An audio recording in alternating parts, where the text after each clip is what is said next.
L'édito politique sur Europe 1 avec Le Figaro. Bonjour Alexis Brézet. Bonjour Dimitri, bonjour à tous. Après 3 longues semaines de consultation, il se dit que Sébastien Lecornu serait sur le point d'aboutir. Est-ce que vous nous confirmez Alexis que la France aura bientôt un gouvernement ? Ce qui me frappe Dimitri, c'est que cette question qui fait phosphorer les journalistes ne semble pas plonger l'opinion dans un état d'impatience fébrile. C'est sans doute cela qu'on appelle l'accoutumance. On a le sentiment que les Français s'en fichent un peu. Mais bon, pour ceux que cette affaire intéresserait, oui, il semble que le calendrier s'accélère. Promis, juré, dit-on à Matignon, on ne devrait pas attendre au-delà du week-end pour connaître le nouveau gouvernement, sachant qu'en politique, le week-end inclut souvent le lundi et parfois le mardi.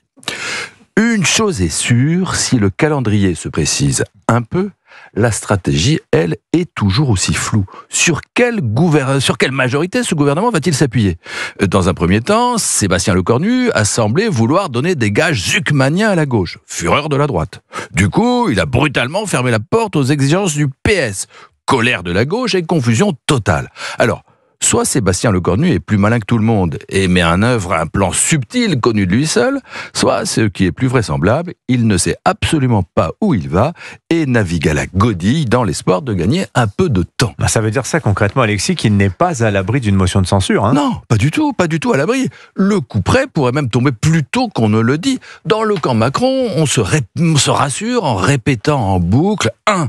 Que les socialistes ne prendront jamais le risque d'une dissolution, 2. Que le RN ne censurera pas le gouvernement a priori, tout de suite, mais probablement plus tard, en novembre, à l'issue des discussions budgétaires. On répète ça, mais en vérité, on n'est sûr de rien. Côté PS, on commence à se dire, au vu des sondages, que pourvu que la gauche non LFI parvienne à s'unir, la bataille est loin d'être perdue. Quant au RN, si Jordan Bardella, c'est vrai, semble plutôt partisan de temporiser avant de renvoyer Sébastien Lecornu à ses foyers, Marine Le Pen continue de vouloir en découdre au plus vite. Et je vous rappelle, à la fin, c'est elle qui décide. Donc s'il y a censure, ça veut dire, Alexis, qu'on se dirige vers une nouvelle dissolution ? Je vais vous surprendre, mais c'est pas du tout certain. Pas certain non plus. Bien sûr, ce serait la logique. Redonner la parole au peuple pour tenter de sortir de ce blocage démocratique, ça semble aller de soi. Mais de dissolution, le chef de l'État n'en veut à aucun prix. Pourquoi ?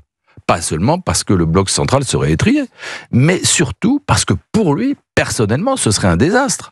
Soit le RN a la majorité absolue, et Emmanuel Macron devient l'homme qui a propulsé Jordan Bardella sur une orbite présidentielle. Soit l'Assemblée est à nouveau bloquée, et on se tourne vers le président pour lui dire, maintenant, la seule solution, c'est peut-être de démissionner. Donc, Emmanuel Macron va tout tenter, pour éviter de dissoudre, y compris si Sébastien Lecornu est renversé. Alors, qu'est-ce qu'il peut faire ? Il peut nommer un autre Premier ministre. Oui. Mais les mêmes causes entraînant les mêmes effets, on voit mal qui pourrait réussir, là où Barnier, Bayrou et Lecornu auront échoué. Mais le président peut aussi, figurez-vous, maintenir en place Sébastien Lecornu, démissionnaire, à la tête d'une équipe démissionnaire, et donc incensurable. Et oui, aussi étrange que cela puisse paraître, nos institutions n'imposent aucun délai au président pour procéder au remplacement d'un Premier ministre renversé. Souvenez-vous, Gabriel Attal était resté à Matignon plus d'1 mois et demi pendant les JO.